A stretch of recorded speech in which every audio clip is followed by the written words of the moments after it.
السلام علیکم ورحمۃ اللہ وبرکاتہ۔ امید کرتا ہوں آپ سب خیریت سے ہوں گے۔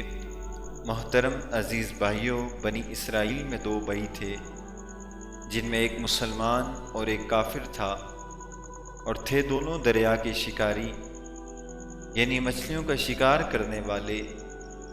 کافر بت کو سجدہ کرتا، لیکن جب مچھلیوں کے لیے دریا میں جال ڈالتا، اس قدر مچھلیاں آ جاتی کہ اس جال کو کھینچنا مشکل ہو جاتا، مگر مسلمان کے جال میں صرف ایک مچھلی آتی، اور وہ اسی مچھلی پر صبر و شکر کر کے خدا سے راضی رہتا۔ ایک دن اس مسلمان کی بیوی اپنے مکان کی چھت پر گئی تو اس کی نظر کافر کی بیوی پر پڑی، جو زیورات اور بہترین لباس سے آراستہ تھی۔ یہ دیکھ کر مسلمان کی بیوی کے دل میں وسوسہ پیدا ہو گیا کہ کاش میں بھی ایسی ہوتی۔ تو کافر کی بیوی بولی، تم اپنے شوہر کو آمادہ کرو، وہ بھی میرے شوہر کے معبود یعنی بت کی عبادت کرے، تاکہ تم بھی میری طرح مالدار ہو جاؤ۔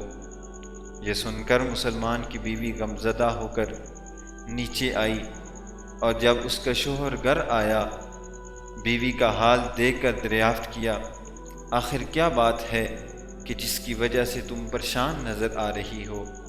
اس کی بیوی کہنے لگی، یا تو مجھے طلاق دے دو یا اپنے بھائی کے مبعوث کی عبادت کرو۔ یہ سن کر اس کے شوہر نے کہا، خدا کی بندی، خدا سے نہیں ڈرتی ایمان کی دولت کے بعد بھی، جو کفر کی باتیں کرتی ہو؟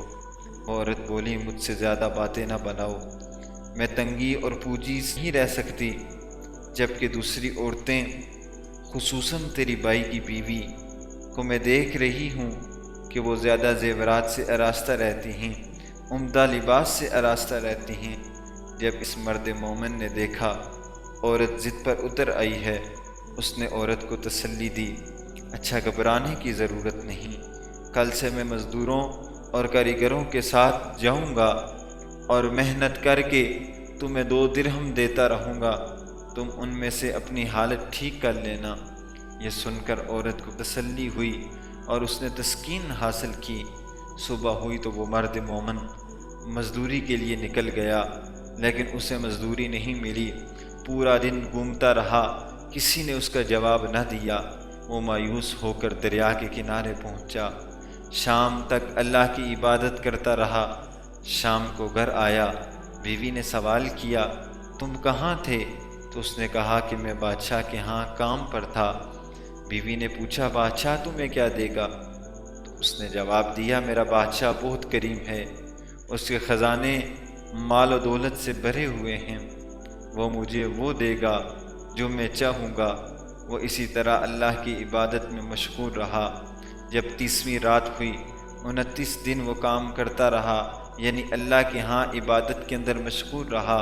جب 30ویں رات ہوئی تو بیوی نے کہا کہ کل مجھے اگر مزدوری لا کر نہ دی تو مجھے طلاق دے دینا۔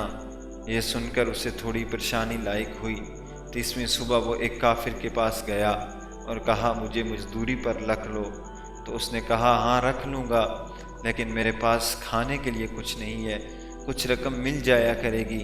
چنانچہ وہ روزے کی نیت کر کے وہ کام پر گیا۔ دوسری طرف اس کے گھر ایک آدمی گیا، دروازہ کھٹکھٹایا، اور جب بیوی باہر آئی تو اس آدمی نے اسے 29 اشرفیاں دی۔ کہا، یہ تیرے شوہر کی مزدوری ہے۔ 29 روز بادشاہ کے ہاں نوکری کرتا رہا اور آج نہیں گیا۔ اگر وہ آج بھی بادشاہ کا کام کرتا تو بادشاہ اسے بہت نوازتا، لیکن آج وہ یہودی کے ساتھ کام پر گیا۔ چنانچہ وہ عورت ان میں سے ایک اشرفی لے کر بازار گئی۔ سونار نے جب اشرفی دیکھی تو اس نے 1000 درہم اس عورت کو دے دیے۔ شام کو جب وہ گھر آیا تو بیوی نے پوچھا، آج کدھر تھے؟ تو شوہر نے کہا، یہودی کے ساتھ کام پہ گیا تھا۔ اس کی بیوی نے کہا، بادشاہ کی خدمت کر رہے تھے تو پھر یہودی کے ساتھ کام پر کیوں گئے؟ پھر اپنے شوہر کو اشرفیوں والا واقعہ سنایا۔ شوہر یہ سن کر بے ہوش ہو گیا۔ جب ہوش میں آیا تو بیوی سے کہنے لگا، افسوس، میں نے بادشاہ دو جہاں کا حکم اپنے اوپر لازم نہیں کیا، اس کے بعد اس نے اس عورت کو چھوڑ کر پہاڑوں پر چلا گیا، وہاں ہی اپنی زندگی اللہ کی یاد میں گزاری اور ادھر ہی اس کا انتقال ہو گیا۔ تو میرے بھائیوں، اللہ کے خزانے میں کوئی کمی نہیں، ہمیشہ اللہ کا شکر کرنا چاہیے، اور وہ اللہ اپنے بندے کو عبادت کا صلہ ضرور دیتا ہے۔ دعا کریں اللہ ہم سب کو شکر گزار بنائے، آمین۔